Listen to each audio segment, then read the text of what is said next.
जय राधा माधव कुंज बिहारी।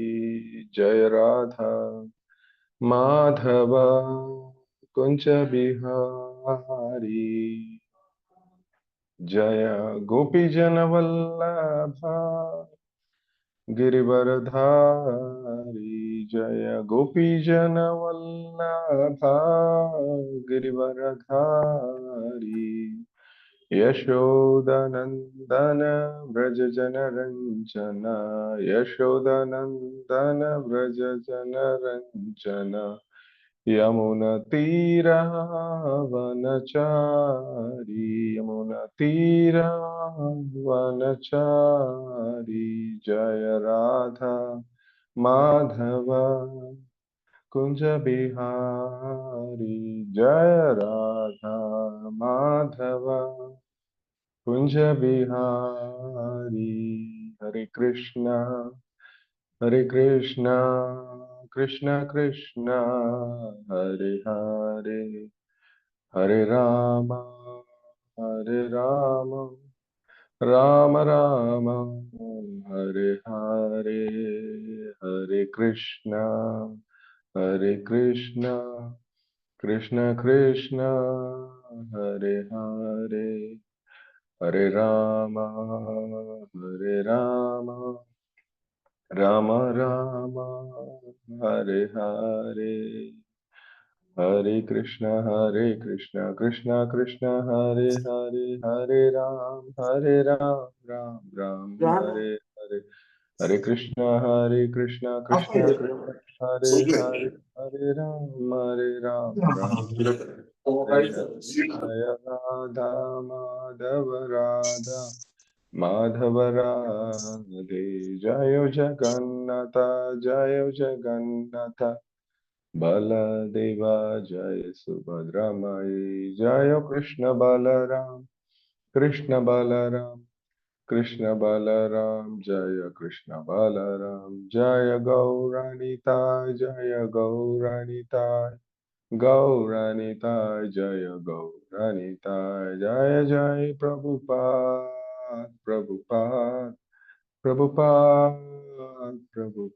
जय जय गुरुदेव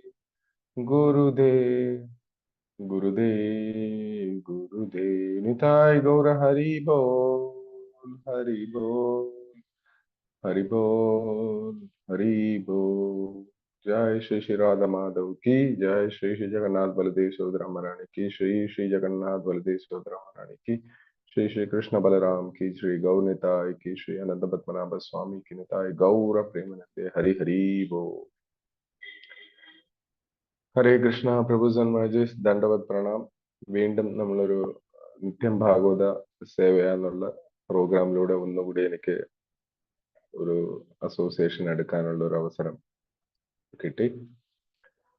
സോ ഇന്ന് നമ്മള് ശ്രീമദ് ഭാഗവതം ഒന്നാം സ്കന്ധം മൂന്നാം അധ്യായം 44-ാം ശ്ലോകം, അതായത് ഈ അധ്യായത്തിന്റെ അവസാന ശ്ലോകത്തിലേക്ക് നമ്മൾ വന്നിരിക്കുകയാണ്. നമുക്കത് നോക്കാം. ओम नमो भगवते वासुदेवाय। ओम नमो भगवते वासुदेवाय। ओम नमो भगवते वासुदेवाय। नारायणं नमस्कृत्यं नरं चैव नरोत्तमं देवीं सरस्वतीं व्यासं ततो जयमुदीरयेत्। नष्टप्रायेषु भद्रेषु नित्यं भागवत सेव्यां भगवतीरुत्तमश्लोके भक्तिर्भवति नैष्ठिकी।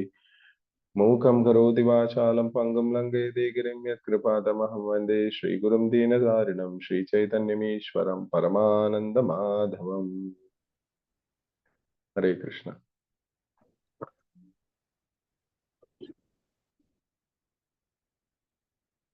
ഒരു നിമിഷം ശ്ലോകം എടുക്കാനേ.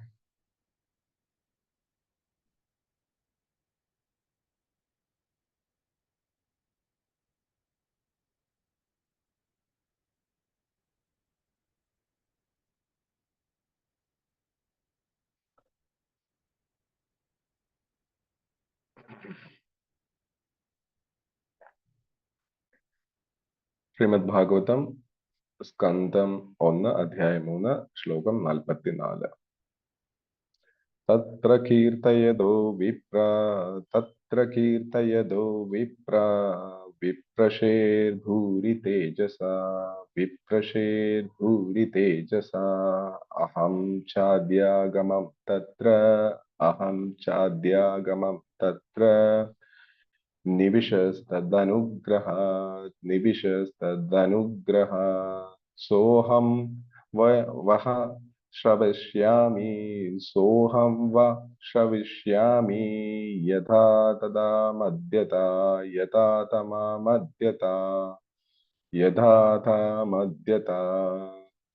തത്ര കീർത്തയതോ വിപ്രശോർഭൂരി തേജസാ അഹം ചാദ്യാഗമം തത്ര നിവിശസ്തദനുഗ്രഹാത് സോഹം വ ശ്രവിഷ്യാമി യഥാ തമദ്യത തത്ര കീർത്തയതോ വിപ്രശേർഭൂരി തേജസാ അഹം ചാദ്യാഗമം തത്ര നിവശസ്തദനുഗ്രഹാത് സോഹം വാ ശ്രവിഷ്യാമി യഥാ തമദ്യത. ഹരേ കൃഷ്ണ. മജിസ്, ഞാൻ ഔട്ട് ഓഫ് സ്റ്റേഷൻ ആണ്. അപ്പൊ ആരെങ്കിലും മലയാളം വേർഡ് ഇതിന്റെ ട്രാൻസ്ലേഷനും ഭാവാർത്ഥവും വായിച്ചാൽ നന്നായിരുന്നു. ഹരേ കൃഷ്ണ.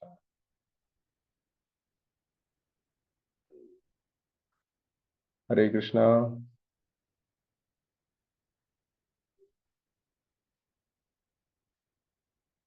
ഹരേ കൃഷ്ണ, കേൾക്കുന്നുണ്ടോ? ഹരേ കൃഷ്ണ, കേൾക്കുന്നുണ്ട് പ്രഭു, കേൾക്കുന്നുണ്ട്. ആരെങ്കിലും മലയാളം വായിക്കണം. ഒരു മിനിറ്റ്.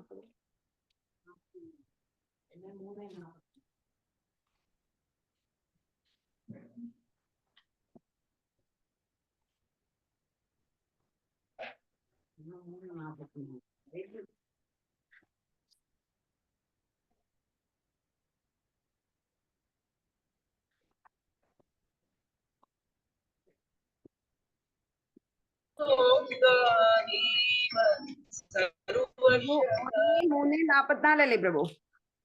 1:44. വിവർത്തനം.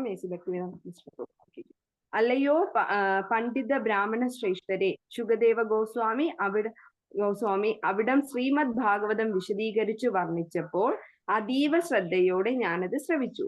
അവിധം അദ്ദേഹത്തിന്റെ കൃപയാൽ ആ ശ്രേഷ്ഠനും പ്രഭാവശാലിയുമായ ഋഷിവര്യനിൽ നിന്നും ശ്രീമദ് ഭാഗവതം അഭ്യസിച്ചു. ആകയാൽ ഇപ്പോൾ അതേ കാര്യം ഞാൻ അദ്ദേഹത്തിൽ നിന്നും ശ്രവിച്ച് അതേ പ്രകാരത്തിലും ഞാൻ അതിനെ സാക്ഷാത്കരിച്ച് അവണ്ണവും നിങ്ങൾക്ക് ശ്രവ്യവേദ്യമാക്കാൻ പരിശ്രമിക്കാം. ഭാവാർത്ഥം: ശ്രീ ശുകദേവ ഗോസ്വാമിയെ പോലെ ആത്മസാക്ഷാത്കാരം ശ്രദ്ധിച്ച മഹാത്മാവിൽ നിന്നും ശ്രീമദ് ഭാഗവതം ശ്രവിക്കുന്ന ഒരാൾ നിശ്ചയമായും ശ്രീകൃഷ്ണ ഭഗവാന്റെ സാന്നിധ്യം ശ്രീമദ് ഭാഗവത താളുകളിൽ പ്രത്യക്ഷമായി ദർശിക്കും. എത്രയായാലും വ്യാജനായ ആഖ്യാതാവിന്റെ പക്കൽ നിന്ന് ഒരിക്കലും ഭാഗവതം അഭ്യസിക്കരുത്. എന്തെന്നാൽ അത്തരം ഭാഗവത ആഖ്യാതാത്മാവിന്റെ ജീവിത ലക്ഷ്യം ഭാഗവത വർണ്ണനത്തിലൂടെ കുറേയധികം ധനം സമ്പാദിക്കുകയും അപ്രകാരം സ്വരൂപിച്ച ധനത്തെ ലൈംഗിക ആസ്വാദനത്തിന് വിനിയോഗിക്കുകയുമാണ്. ആകയാൽ ലൈംഗിക ജീവിതത്തിൽ വ്യാപ്തരാകുന്നവരുടെ സംസർഗമുള്ളവരിൽ നിന്നും ആരും ശ്രീമദ് ഭാഗവത അധ്യയനം നടത്തരുത്. മാത്രവുമല്ല, ലൗകികമായ പാണ്ഡിത്യത്തിലൂടെ ശ്രീമദ് ഭാഗവത ഗ്രന്ഥ വ്യാഖ്യാനം നടത്തുന്നവരിൽ നിന്നും ശ്രീമദ് ഭാഗവത ശ്രവണം നടത്തരുത്. ശ്രീമദ് ഭാഗവത താളുകളിൽ ശ്രീകൃഷ്ണ ഭഗവാനെ ദർശിക്കാൻ ആഗ്രഹിക്കുന്ന ഒരാൾ നിശ്ചയമായും ശ്രീ ശുകദേവ ഗോസ്വാമിയുടെ പ്രതിനിധിയിൽ നിന്നും ശ്രീമദ് ഭാഗവത അഭ്യാസനം നടത്തണം. മറ്റാരിൽ നിന്നും അരുത്. അതല്ലാതെ ശ്രീകൃഷ്ണ ഭഗവാനെ ദർശിക്കുവാൻ മറ്റൊരു മാർഗവുമില്ല. മഹാപണ്ഡിത ബ്രാഹ്മണ ശ്രേഷ്ഠനായ ശ്രീ ശുകദേവ ഗോസ്വാമിയിൽ നിന്നും സ്വീകരിച്ച് അതേവിധം ഭാഗവത സന്ദേശങ്ങളെ അവതരിപ്പിക്കാൻ ശ്രീ സുത ഗോസ്വാമി ആഗ്രഹിക്കയാൽ അദ്ദേഹം ശ്രീ ശുകദേവ ഗോസ്വാമിയുടെ നിർവ്യാജനവും ഉത്തമ വിശ്വാസ്യ യോഗ്യനുമായ പ്രതിനിധിയാകുന്നു. ശ്രീ ശുകദേവ ഗോസ്വാമി അദ്ദേഹത്തിന്റെ ഉത്കൃഷ്ട പിതാവിൽ നിന്നും ശ്രവിച്ച അതേപടി ശ്രീമദ് ഭാഗവതത്തെ അവതരിപ്പിച്ചു. ആകയാൽ ശ്രീ ശുകദേവ ഗോസ്വാമിയിൽ നിന്നും ശ്രവിച്ച അതേ പ്രകാരം ശ്രീ സുത ഗോസ്വാമി ശ്രീമദ് ഭാഗവതം അവതരിപ്പിക്കുന്നു. ലാഘവ ശ്രവണം സർവവും ആകുന്നില്ല. അതീവ ശ്രദ്ധയോടെ ഉചിതമായ രീതിയിൽ നിശ്ചയമായും ഒരാൾ ഭാഗവതത്തെ സാക്ഷാത്കരിക്കണം.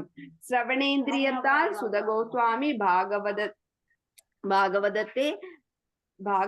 ഭാഗവതത്തെ പാനം ചെയ്യുന്നുവെന്ന് നിവിഷ്ട എന്ന പദം അർത്ഥമാക്കുന്നു. ഭാഗവത സ്വീകരണത്തിന്റെ യഥാർത്ഥ രീതി അപ്രകാരമാകുന്നു. ആത്മാർത്ഥ വ്യക്തിയിൽ നിന്നും അതീവ ശ്രദ്ധയോടെ ശ്രീമദ് ഭാഗവതം ശ്രവിക്കുന്ന ഒരാൾ തൽക്ഷണം ഓരോ താളിലും ശ്രീകൃഷ്ണ സാന്നിധ്യം സാക്ഷാത്കരിക്കുന്നു. ശ്രീമദ് ഭാഗവത സാക്ഷാത്കാര രഹസ്യം ഇവിടെ പ്രസ്താവിച്ചിരിക്കുന്നു. മനഃശുദ്ധിയില്ലാത്ത ആർക്കും അലൗകികമായ ശ്രദ്ധ ചെലുത്താൻ സാധ്യമല്ല. കർമ്മശുദ്ധിയില്ലാത്ത ആർക്കും മനഃശുദ്ധിയുള്ളവരാകുകയും സാധ്യമല്ല. ഭക്ഷണം, ശയനം, സംയോഗം എന്നിവയിൽ ശുദ്ധിയില്ലാത്ത ആർക്കും കർമ്മശുദ്ധി ഉണ്ടാവുക സാധ്യമല്ല. എന്നാൽ ഉചിതമായ വ്യക്തിയിൽ നിന്നും ഏത് വിധേനയും ശ്രീമദ് ഭാഗവതം ആരംഭം മുതൽ അലൗകികമായ ശ്രദ്ധയോടെ ശ്രവിക്കുന്ന ഒരാൾ ശ്രീമദ് ഭാഗവത താളുകളിൽ ശ്രീകൃഷ്ണ ഭഗവാനെ വ്യക്തി രൂപത്തിൽ സുനിശ്ചിതമായും ദർശിക്കുന്നു. ശ്രീകൃഷ്ണൻ സർവ അവതാരങ്ങളുടെയും സ്രോതസ് എന്ന ശ്രീമദ് ഭാഗവത പ്രഥമ സ്കന്ധം 3-ാം അധ്യായത്തിൽ ഭക്തിവേദാന്ത വ്യാഖ്യാനത്തിൽ ഇപ്രകാരം സമാപിക്കുന്നു. ഹരേ കൃഷ്ണ. ഹരിബോൾ. ഓം അജ്ഞാനതിമിരാന്ധസ്യ ജ്ഞാനാഞ്ജനശലാകയാ ചക്ഷുരുന്മീലിതം യേന തസ്മൈ ശ്രീ ഗുരുവേ നമഃ. ശ്രീചൈതന്യൗപവിഷ്ടം സ്ഥാപിതം യേന ഭൂതലേ സ്വയം ഗദാമഹ്യം ദദാതി സ്വപദാന്തികം. വന്ദേഹം ശ്രീഗുരോ ശ്രീയുതപദകമലം ശ്രീഗുരുൻ വൈഷ്ണവാം ച ശ്രീരൂപം സാഗ്രജാതം സഗഗന രഘുനാഥാനിതം തം സജീവം സാദ്വൈതം സാവധൂതം പരിജനസഹിതം കൃഷ്ണ ചൈതന്യദേവം श्री राधा कृष्ण पादान सगण ललिता श्री विशाखानितांश. हरे कृष्ण करुणा सिंधु दीनबंधु जगत्पते गोपेश गोपिकांत राधा कांत नमोस्तुते. तप्तकांचन गौरांगी राधे वृंदावनेश्वरी वृषभानुसुते देवी प्रणमामि हरिप्रिये. वाञ्छकल्पतरुभ्यश्च कृपा सिन्धुभ्येव च पतितानां पावनेभ्यो वैष्णवेभ्यो नमो नमः. नमो विष्णुपदाय कृष्णपृष्ठाय भूतले श्रीमदे भक्तिवेदान्त स्वामिने नाम्ने. नमस्ते सारस्वती देवे गौरवाणी प्रचारिणे निर्विशेष शून्यवादी पाश्चात्य देश धारिणे. जय श्री कृष्ण चैतन्य प्रभु नित्यानंद श्री अद्वैत गदाधर श्रीवासादि गौर भक्तवृंद. हरे कृष्णा कृष्णा कृष्णा हरे हरे, हरे राम राम राम हरे हरे. आनंद लीलामय विग्रहाय हेमावदिव्या च विसुंदराय तस्मै महाप्रेम रसप्रदाय श्री चैतन्य चंद्राय नमो नमस्ते. श्री चैतन्य चंद्राय नमो नमस्ते. श्री चैतन्य चंद्राय नमो नमस्ते. हरे कृष्ण. ഹരേ കൃഷ്ണ. പ്രഭു സന്മാജിത് ഒന്നുകൂടി ചോദിച്ചെന്നേ ഉള്ളൂ. കേൾക്കാമല്ലോ അല്ലേ മാജിത്? സൗണ്ട് ക്ലിയർ ആണല്ലോ? ഹരേ കൃഷ്ണ. ക്ലിയർ ആണ് bro. Hare Krishna. Thank you bro, thank you. So ഇന്ന് നമ്മള് ശ്രീമദ് ഭാഗവത്തിന്റെ പ്രഥമ സ്കന്ധമായ മൂന്നാമത്തെ അധ്യായം കൃഷ്ണൻ സർവ അവതാരങ്ങളുടെയും സ്രോതസ് അല്ലെങ്കിൽ Krishna is the source of all incarnations എന്ന അധ്യായത്തിന്റെ അവസാന ശ്ലോകത്തിലേക്ക് വന്നിരിക്കുകയാണ്. ഇവിടെ സുഖദേവ് ഗോസ്വാമിയിൽ നിന്ന് കേട്ട കാര്യങ്ങളെ വീണ്ടും സൂത ഗോസ്വാമി ഇവിടെ പറയുന്ന കൺക്ലൂഷൻ ആണ് ഇവിടെ കാണിക്കുന്നത്. How learned Brahmanas when Shukadeva Goswami recited Bhagavatam there in the presence of the Emperor Parikshit. Parikshit Maharajane മുന്നിലിരുന്ന് ഈ പറഞ്ഞ Shukadeva Goswami ഭാഗവതം ചർച്ച ചെയ്തപ്പോൾ I heard him with rapt attention. ഞാൻ അവിടെ ഇരുന്ന് സശ്രദ്ധമായി ശ്രവിച്ചു. And thus by his mercy, അദ്ദേഹത്തിന്റെ കൃപയാൽ I learned Bhagavatam from the great and powerful sage. ആ പറഞ്ഞ മഹാശക്തിമാനായ അല്ലെ അത്ഭുതകരനായ അല്ലെങ്കിൽ മഹാ ആശ്ചര്യകരമായ ആ ഋഷി അതായത് ശുകദേവ് ഗോസ്വാമിയിൽ നിന്ന് ഞാൻ ശ്രവിക്കുകയും സാധിച്ചു. Now I shall try to make you hear the very same thus I learned from him and as I have realized. അതേ കാര്യം ഞാൻ ശ്രവിച്ച അതേ വിഷയത്തെ ഞാൻ വീണ്ടും അതുപോലെ തന്നെ നിങ്ങളുടെ മുന്നിൽ അവതരിക്കാൻ ശ്രമിക്കുന്നു. കാരണം അത് ഞാൻ റിയലൈസ് ചെയ്തിട്ടുമുണ്ടെന്ന് പറയുന്നത്. I have realized it എന്നുള്ളതാണ് ഇതിന്റെ translation. നമ്മൾ നോക്കുമ്പോൾ ഇതിനകത്ത് കുറെ നല്ല പർപ്പോട്ടിൽ ബ്യൂട്ടിഫുൾ കുറെ ലൈൻസ് പ്രഭുപാദ് ആഡ് ചെയ്തിട്ടുണ്ട്. നമുക്കതും നോക്കാം. കാരണം ഇവിടെ നമ്മള് ഈ പറഞ്ഞ ശ്രീമദ് ഭാഗവതം എങ്ങനെ അപ്രോച്ച് ചെയ്യണം, ഇല്ലെങ്കിൽ ശ്രീമദ് ഭാഗവതത്തെ എങ്ങനെ സമീപിക്കണം എന്നതിനെ കുറിച്ചാണ് ഈ കൺക്ലൂഷനിൽ പറയുന്നത്. അതിൽ ഇതിനകത്ത് 2-3 വേർഡ്സ് വാസ് വെരി ഇമ്പോർട്ടന്റ്. അതായത് with I heard him with rapt attention. Rapt attention എന്ന് പറഞ്ഞാൽ വളരെ ശ്രദ്ധയോടെ, സശ്രദ്ധമായി, അല്ലെങ്കിൽ വളരെ വളരെ നമ്മൾ എന്താ പറയാ ഉത്സാഹത്തോടെ, വളരെ എന്താ പറയാ പ്രീതിയോടെ ശ്രീമദ് ഭാഗവതത്തെ ശ്രവിക്കണം എന്നുള്ളതാണ്. അപ്പോ നമ്മള് പല സമയങ്ങളിലും പലപ്പോഴും നമ്മളുടെ കയ്യിൽ ലഭിച്ചിരിക്കുന്ന പല പല അവസരങ്ങളെയും അല്ലെങ്കിൽ പല പല ദ്രവ്യങ്ങളെയും നമ്മൾ പലപ്പോഴും അതിനെ ലൈറ്റ് അല്ലെങ്കിൽ അതിന്റെ വേണ്ട വിധം വില കൊടുക്കാതെ നമ്മൾ പലപ്പോഴും ഉപയോഗം ചെയ്യാറുണ്ട്. ലൈക്ക് നമ്മൾ എക്സാമ്പിൾ പറയുകയാണെങ്കിൽ, കാരണം കൃഷ്ണനെ സംബന്ധിക്കുന്ന എല്ലാം തന്നെ ആധ്യാത്മികതയുള്ളതാണ്. അത് എന്ത് തന്നെയായാലും, കൃഷ്ണന്റെ നാമമാകാം, രൂപമാകാം, ശബ്ദമാകാം, കൃഷ്ണന്റെ പാരഫർണീലിയാസ് എന്ന് പറയുന്നത് കൃഷ്ണ മീൻസ് കൃഷ്ണനുമായി അസോസിയേറ്റ് ചെയ്യുന്ന അല്ലെങ്കിൽ കൃഷ്ണനുമായി ബന്ധപ്പെട്ടിരിക്കുന്ന എല്ലാ ദ്രവ്യങ്ങളും തന്നെ പവിത്രീകരിക്കപ്പെട്ടതാണ്. അതിന് നമ്മൾ എപ്പോഴും പല സമയങ്ങളിലും നമ്മൾ ചിലപ്പോൾ എന്ത് ചെയ്യും, അതിനെ വേണ്ട വിധം, അതിന് വേണ്ട മര്യാദകൾ അല്ലെങ്കിൽ അതിന് വേണ്ട ഉള്ള റാപ്റ്റ് ആയിട്ടുള്ള ഒരു ശ്രദ്ധ കൊടുക്കാതെ ആയിരിക്കും പലപ്പോഴും ഉപയോഗിക്കുന്നത്. അതിനെ നമ്മൾ ദയവായിട്ട് നമ്മളുടെ ജീവിതത്തിൽ നിന്ന് മാറ്റിയെടുക്കണം എന്നുള്ളതാണ്.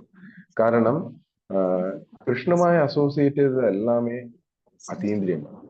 അത് എന്ത് തന്നെയായിരുന്നു നമ്മൾ എങ്ങനെ അത് വരുന്നതിൽ നോക്കാം നമുക്ക്. അപ്പോ ഈ ശ്രീമദ് ഭാഗവതം എന്ന് പറയുന്നത് സാക്ഷാത് കൃഷ്ണനാണ്, സാക്ഷാത് കൃഷ്ണനാണ്. പക്ഷെ നമുക്ക് പലപ്പോഴും അത് ആ ഒരു വിധത്തിൽ മനസ്സിലാക്കാൻ അല്ലെങ്കിൽ ഉൾക്കൊള്ളാൻ കഴിഞ്ഞിട്ടില്ലായിരിക്കും. കാരണം എന്തുകൊണ്ടെന്ന് വെച്ചാൽ നമ്മളുടെ ഇംപ്യൂരിറ്റീസ് ഉണ്ട്, നമ്മളുടെ മലിനീകരിക്കപ്പെട്ട മനസ്സ് കൊണ്ട് മാത്രമാണ്. നമ്മളുടെ ത്രിഗുണങ്ങളാൽ നമ്മൾ മൂടപ്പെട്ടിരിക്കുന്നത് കൊണ്ടാണ് ഇതിന്റെ യഥാർത്ഥ പരിശുദ്ധി അല്ലെങ്കിൽ യഥാർത്ഥ പവിത്രതയെ നമ്മൾ പലപ്പോഴും തിരിച്ചറിയാൻ മിസ് ചെയ്യുന്നത്. അതിനെ എങ്ങനെ മനസ്സിലാക്കാം എന്നുള്ളതാണ് ഈ പർപ്പോട്ടില് ശ്രീല പ്രഭുപാദർ എക്സ്പ്ലെയിൻ ചെയ്യുന്നത്. One cannot, however, learn Bhagavatam from a bogus or here reciter. No one can learn. എങ്ങനെ ഭാഗവതം പഠിക്കണമെന്ന് വെച്ചാൽ that is the secret of Srimad Deva. അതായത് ഒരു ഭാഗവതം പഠിക്കേണ്ടതിന്റെ ഏറ്റവും രഹസ്യമായ ഭാഗം അല്ലെങ്കിൽ രഹസ്യമായ ഒരു സെക്ഷൻ എന്ന് പറയുന്നത് അത് എപ്പോഴുമേ ഒരു ശുദ്ധ ഭക്തനിൽ നിന്ന് കേട്ട് മനസ്സിലാക്കാൻ ശ്രമിക്കണം. അല്ലാതെ ഒരു ക്ലാസ് എടുക്കുന്ന, ഇന്ന് ഒരുപാട് ഭാഗവത സപ്താഹം നമ്മുടെ കേരളത്തിൽ നടന്നു വരുന്നുണ്ട്. പക്ഷെ എത്ര പേര് ശ്രീകൃഷ്ണനിൽ ഭക്തരായി അല്ലെങ്കിൽ ശ്രീകൃഷ്ണന്റെ ഉപദേശങ്ങളെ ജീവിതത്തിൽ പകർത്തുന്നു എന്ന് വെച്ചാൽ വിരലെണ്ണാവുന്നത് മാത്രമേ. അതൊന്നും ചിലപ്പോ അവർ അതിൻ്റെതായ ഒരു വേണ്ട വ്യാപ്തിയിൽ എടുത്തു കാണണമെന്ന് പോലും ഇല്ല. കാരണം ആ റിസൈറ്റേഷൻ പറയുന്ന ആള് അത് പ്രാക്ടീസ് ചെയ്യുന്നില്ല പലപ്പോഴും. അവര് ചെയ്യുന്നത് ഒരു ഭാഗവത സപ്താഹം ഈ പറഞ്ഞ 7 ദിവസം കൊണ്ട് ഈ ദിവ്യമായ ഗ്രന്ഥത്തെ പാരായണം ചെയ്യുന്നു, ഉപദേശം കൊടുക്കുന്നു.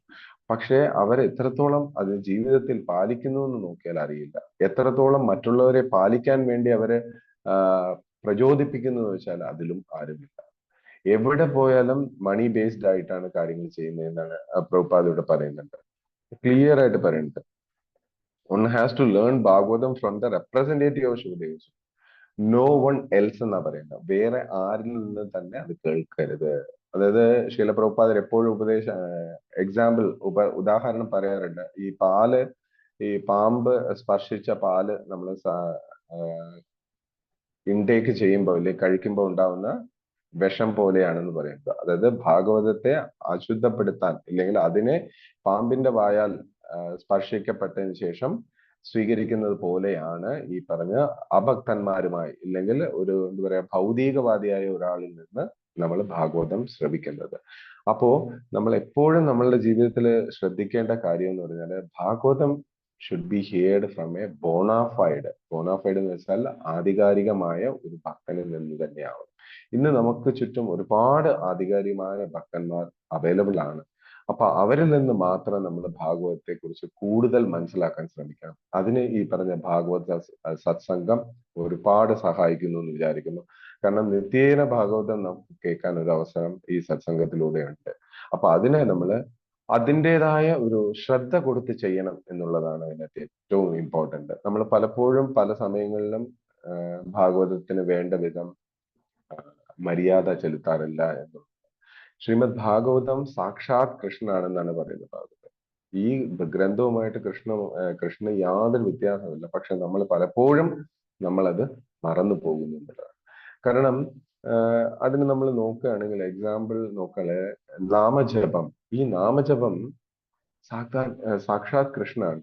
പക്ഷെ എത്ര പേര് നമ്മൾ ആ നാമത്തെ ശ്രദ്ധയോടെ വളരെ ഉത്സാഹത്തോടെ ഇരുന്ന് ജപിക്കുന്നു എന്ന് വെച്ചാൽ ഇല്ല. പലപ്പോഴും നമ്മൾ ഹാഫ് മൈൻഡഡ് ആയിരിക്കും, ഇല്ലെങ്കിൽ വേറെ എന്തെങ്കിലും ഒരു സേവ ചെയ്തുകൊണ്ടായിരിക്കും. പക്ഷെ നാം അതിന് പ്രയോറിറ്റി പലപ്പോഴും നമ്മൾ കൊടുക്കുന്നില്ല എന്നുള്ളതാണ്. ഞാൻ ഉൾപ്പെടെ, എന്നെയും കൂടെയാണ് പറയുന്നത്, ഇത് ഉപദേശമല്ല, എനിക്കും ഉള്ള ഇൻസ്ട്രക്ഷൻസ് ആയിട്ടാണ് ഞാൻ എടുക്കുന്നത്. അപ്പോ ഈ നാമജപം ശില പ്രഭുപാദർ ഒരു എക്സാമ്പിൾ പറയുന്നുണ്ട്.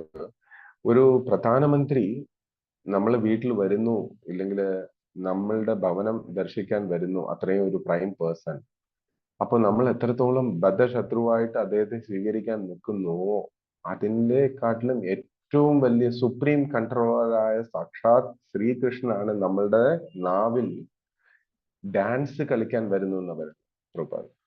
ആ ഡാൻസ് കളിക്കാൻ വരുന്ന അദ്ദേഹത്തെ അപ്പൊ എത്രത്തോളം ശ്രദ്ധയോടെ നമ്മൾ നാമം ജപിക്കണം. ഓരോ വാക്കും കറക്റ്റ് ആണോ, പ്രൊണൗൺസിയേഷൻ കറക്റ്റ് ആണോ, ശ്രദ്ധയോടെയാണ് നമ്മൾ ജപിക്കുന്നത്, ഇഷ്ടത്തോടെയാണ് നമ്മൾ ഈ നാമജപം മാത്രം നമ്മൾ വളരെ ശ്രദ്ധയും വളരെ പ്രാധാന്യത്തോടെ നമ്മൾ ചെയ്യുമ്പോൾ തന്നെ നമുക്ക് ആ കൃഷ്ണനെ, നമുക്ക് ആ ഫീലിംഗ് നമുക്ക് അനുഭവിക്കാൻ പറ്റും. ചില കാര്യങ്ങൾ ഇപ്പോ കാറ്റിനെ കാണിച്ചു തരാൻ പറ്റുമെന്ന് ചോദിച്ചാൽ പറ്റില്ല, പക്ഷെ നമുക്ക് അനുഭവിക്കാൻ പറ്റും. കാറ്റ് നമ്മളെ സ്പർശിക്കുന്നത് നമുക്ക് അനുഭവിക്കാൻ പറ്റും. ആ കാറ്റിലൂടെ നമുക്ക് കിട്ടുന്ന സാന്ത്വനം നമുക്ക് കേൾക്കാൻ പറ്റും. പക്ഷെ കാറ്റിനെ കാണിച്ചു തരാൻ പറ്റുമെന്ന് വെച്ചാൽ പ്രായോഗികമായിട്ട് നമുക്ക് പറ്റില്ല. അതുപോലെയാണ് കൃഷ്ണനാമം. കൃഷ്ണനെ പെട്ടെന്ന് കാണിച്ചു തരാൻ പറ്റുമെന്ന് ചോദിച്ചാൽ ഫിസിക്കലി ചിലപ്പോൾ നമുക്ക് കാണിച്ചു തരാൻ പറ്റില്ല. പക്ഷെ കൃഷ്ണനുണ്ട്, സാക്ഷാത് കൃഷ്ണനാണ്. ആ റിയലൈസേഷൻ നമുക്ക് വരണമെങ്കിൽ ഈ നാമത്തിലൂടെ നമുക്ക് അതിനെ രുചിക്കാൻ പറ്റും. ആ നാമത്തിലൂടെ നമ്മളുടെ എന്താ പറയാ, നേത്രങ്ങളെ പവിത്രീകരിക്കാൻ സാധിക്കും. ഈ നാമജപം നമ്മളുടെ മനസ്സിനെ ശുദ്ധീകരിക്കാൻ സാധിക്കും. ഈ നാമജപം ശുദ്ധീകരിക്കുമ്പോൾ സാക്ഷാത് കൃഷ്ണനെ നമുക്ക് എവിടെയും, സർവാകർഷണനായ കൃഷ്ണനെ നമുക്ക് എവിടെയും ദർശിക്കാൻ പറ്റും. അത് ഗീതയിൽ ഒരിടത്ത് പറയുന്നത്, യാമിമം, എന്നെ എല്ലായിടത്തും കാണുന്ന ആ ഭക്തനെ എനിക്ക് ഏറ്റവും പ്രിയപ്പെട്ടതാണ്. എല്ലായിടത്തിലും എന്നെ കാണാൻ പറ്റും. നമുക്ക് പക്ഷെ പലപ്പോഴും വിഗ്രഹരൂപം മാത്രമേ കൃഷ്ണനെ ദർശിക്കാൻ നമുക്ക് സാധിക്കാറുള്ളൂ. ചില സമയം വിഗ്രഹം നോക്കുമ്പോൾ നമ്മൾ ആ ഒരു റെസ്പെക്റ്റോട് കൂടി നോക്കും. പക്ഷെ ബാക്കിയുള്ള സമയങ്ങളിൽ കൃഷ്ണനാമത്തെയോ കൃഷ്ണമായിട്ടുള്ള നാമരൂപ ഗുണ ലീലകളെ നമ്മൾ നോക്കുമ്പോൾ അതിന് അത്രത്തോളം നമ്മൾ പ്രാധാന്യം കൊടുക്കാറില്ല. എന്തുകൊണ്ടാന്ന് വെച്ചാല് നമ്മൾ എപ്പോഴും നമ്മളുടെ പൊല്യൂട്ടഡ് മൈൻഡുമായിട്ട് അസോസിയേറ്റ് ചെയ്യുന്നതുകൊണ്ടാണ്. ആ പൊല്യൂട്ടഡ് മൈൻഡിനെ എങ്ങനെ പ്യൂരിഫൈ ചെയ്യാം എന്നുള്ളതാണ് ചോദ്യം. അതിന് ഏറ്റവും ഉത്തമ ഉദാഹരണം, അതിന് ആധികാരികമായ ഗുരുവിൽ നിന്ന് നമ്മൾ ഉപദേശം സ്വീകരിച്ച് നമ്മളുടെ ജീവിതത്തിലെ പ്രവൃത്തി പദത്തിൽ കൊണ്ടുവരുമ്പോൾ മാത്രമാണ് നമ്മളുടെ ഈ കെട്ടുപാടുകളിൽ നിന്ന് നമുക്ക് പുറത്തു വരാൻ സാധിക്കുന്നതെന്നാണ് ശ്രീമദ് ഭാഗവതം പറയുന്നത്. അതായത് പിന്നെയും പറയുന്നുണ്ട്, ഇതിൽ ഏറ്റവും ഇമ്പോർട്ടന്റ് ആയ ഒരു മെസ്സേജ് സ്വതു ഗോസ്വാമി പറയുന്നു. അദ്ദേഹം കേട്ടു, ഞാൻ പറഞ്ഞു തരാം എന്നല്ല അദ്ദേഹം പറഞ്ഞു. ഞാൻ എന്താണോ കേട്ടത് എൻ്റെ ഈ പറഞ്ഞ ഗുരുക്കന്മാരിൽ നിന്ന്, ശുകദേവ് ഗോസ്വാമിയിൽ നിന്ന്, അത്രയും മെസ്സേജിനെ വളരെ ഹമ്പിളോടെ, എളിമത്തത്തോടെയാണ് അദ്ദേഹം പറഞ്ഞത്. അതേ കാര്യങ്ങളെ ഞാൻ നിങ്ങളുമായിട്ടും ഷെയർ ചെയ്യാം. ഈ ഒരു ഷെയറിങ് മെന്റാലിറ്റി, ഇല്ലെങ്കിൽ ഈ ഒരു എന്താ പറയാ, പരസ്പര ഉപകാരം അങ്ങോട്ട് ചെയ്തു കൊടുക്കാൻ നമ്മൾ എപ്പോഴും തയ്യാറാവും. നമ്മള് പല കാര്യങ്ങളും നമ്മൾ മനസ്സിലാക്കിയാൽ പക്ഷെ പലപ്പോഴും അത് ഷെയർ ചെയ്യാൻ വിട്ടുപോകാറുണ്ട്. എപ്പോഴുമേ ഈ പറഞ്ഞ ഭക്തി രുചിക്കണമെങ്കിൽ രണ്ടാൾ വേണമെന്ന് പറയും. അതായത് ഭഗവാനും വേണം, ഭക്തനും വേണം. അപ്പോഴാണ് ആ ബന്ധം കുറച്ച് സുദൃഢമാകുന്നതും മാധുര്യമാകുന്നതെന്ന് പറയും. നമുക്ക് ഒറ്റയ്ക്ക് എപ്പോഴുമേ ആസ്വദിക്കാൻ സാധിക്കില്ല, ഒരാളും കൂടി എപ്പോഴും വേണം. അത് സാക്ഷാത് കൃഷ്ണനായിരിക്കണം. പക്ഷെ നമ്മൾ പലപ്പോഴും നമ്മൾ ആസ്വദിക്കാൻ എടുക്കുന്ന ഓരോ തിങ്സും ഭൗതികതമാണ്. അതായത് ഭൗതിക തലത്തിനുള്ള പ്രശ്നം മാലിന്യമാണ്, അതിന് പരിമിതികളുമുണ്ട്. പക്ഷെ പലപ്പോഴും നമ്മൾ മറന്നു പോകുന്നു സാക്ഷാത് കൃഷ്ണൻ. കൃഷ്ണൻ ഭഗവത്ഗീതയുടെ ആമുഖത്തിൽ പറയുന്ന പോലെ, ഒരു ചില്ലയില് രണ്ട് കിളികൾ നിൽക്കുന്ന പോലെ ഭഗവാൻ നമ്മൾ ചെയ്യുന്ന ഓരോ കാര്യങ്ങളും സസൂക്ഷ്മം വീക്ഷിച്ചു കൊണ്ടേയിരിക്കുകയാണ്. സസൂക്ഷ്മം. പക്ഷെ ആ വീക്ഷിക്കുന്ന കിളിയിലോട്ട് ഈ കിളി നമ്മൾ ശ്രദ്ധ കൊടുക്കുന്നില്ല. അതുകൊണ്ട് അദ്ദേഹത്തിന് വേണ്ട വിധം നമ്മളെ ഹെൽപ്പ് ചെയ്യാനും പറ്റില്ല. പക്ഷെ ഇവിടെ ഭാഗവതം നമ്മളെ കൂടുതൽ കൃഷ്ണനിലേക്ക് എന്താ പറയുക, അടുപ്പിക്കുന്നുണ്ട്. ഈ ഭാഗവത ശ്രവണം മാത്രം മതി.